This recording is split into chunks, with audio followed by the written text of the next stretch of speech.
अकबर बीरबल की कहानी भाई जैसा। दोस्तों, यह कहानी बहुत पुरानी है। बादशाह अकबर तब बहुत छोटे थे जब उनकी माँ का देहांत हुआ था। चूँकि वह बहुत छोटे थे इसलिए उन्हें माँ के दूध की दरकार थी। महल में तब एक दासी रहती थी जिसका शिशु भी दूधमुहा था। वह नन्हे अकबर को दूध पिलाने को राजी हो गई। दासी का वह पुत्र व अकबर दोनों साथ साथ दासी का दूध पीने लगे। दासी के पुत्र का नाम हुसीब था। चूँकि हुसीब व अकबर ने एक ही स्त्री का दूध पान किया था इसलिए वे दूध भाई हो गए थे। अकबर को भी लगाव था हुसीब से।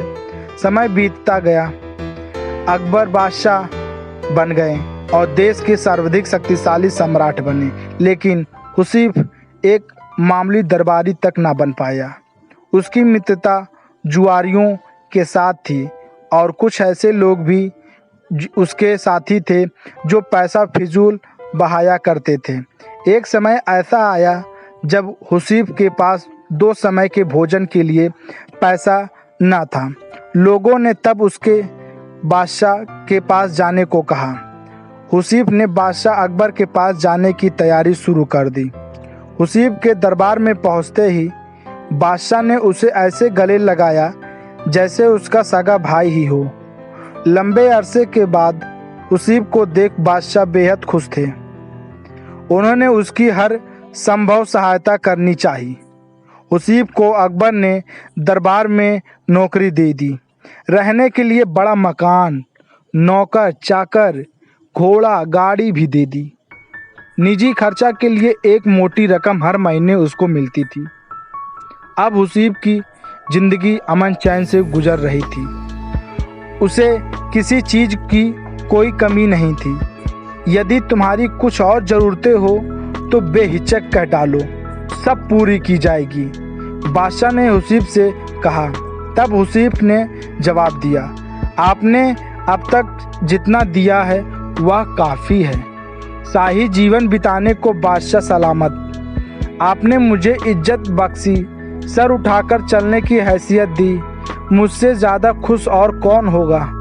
मेरे लिए यह फ़क्र की बात है कि देश का सम्राट मुझे अपना भाई मानता है।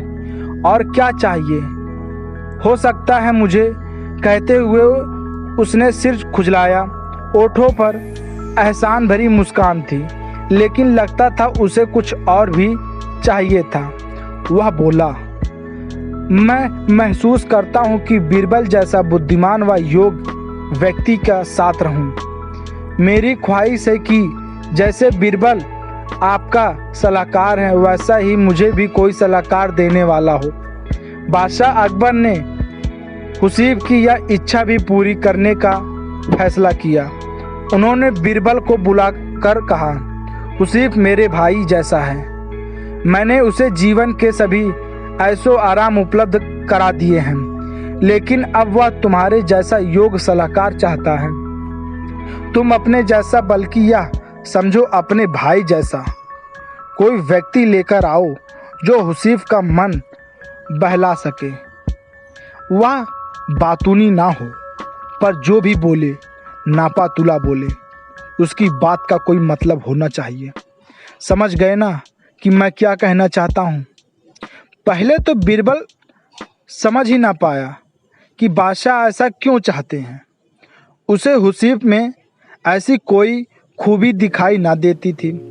जी हुजूर, बीरबल बोला, आप चाहते हैं कि मैं ऐसा आदमी खोज कर लाऊं जो मेरे भाई जैसा हो। ठीक समझे हो, बादशाह ने कहा। अब बीरबल सोचने लगा कि ऐसा कौन हो सकता है जो उसके भाई जैसा हो। हुसीब भाग्यशाली है जो बादशाह उसे अपना भाई मानते हैं और उसे सारे ऐशो आराम उपलब्ध करा दिए हैं। लेकिन बीरबल को हुसीब की यह मांग जाची नहीं कि उसके पास भी बीरबल जैसा सलाहकार हो। बादशाह बेहद सम्मान करते थे बीरबल का, और बीरबल भी बादशाह का पर जान छिड़कता था। लेकिन हुसीब तो इस लायक कतई नहीं था। अब बीरबल सोच ही रहा था कि समस्या को हल कैसे किया जाए। तभी पास की पशुशाला से सांड के रंभाले की आवाज़ आई। बीरबल तुरंत खड़ा हो गया। आखिरकार उसे अपने भाई जैसा कोई मिल ही गया था। अगले दिन उस सांड के साथ बीरबल महल में जाकर अकबर के सामने खड़ा हो गया। तुम अपने साथ इस सांड को लेकर यहाँ क्यों आए हो? बीरबल बोलता है। अकबर ने पूछा, यह मेरा भाई है बादशाह सलामत। बीरबल बोला, हम दोनों एक ही माँ का दूध पीकर बड़े हुए हैं, गौ माता का दूध पीकर, इसलिए यह सांड मेरे भाई जैसा है। दूध भाई। यह बोलता भी बहुत कम है। जो इसकी भाषा समझ लेता है उसे यह कीमती सलाह भी देता है। इसे हुसीब को दे दें। मेरे जैसा सलाहकार पाने की उसकी इच्छा पूरी हो जाएगी।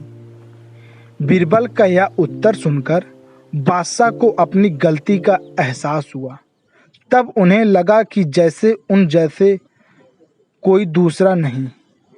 वैसे ही बीरबल भी एक ही हैं दोस्तों, एक ही। दोस्तों, हमारा चैनल अच्छा लगा हो या वीडियो अच्छी लगी हो तो हमारे चैनल को सब्सक्राइब करें, लाइक करें और दोस्तों कमेंट करें। कमेंट में हमें बताएं कैसे लगा।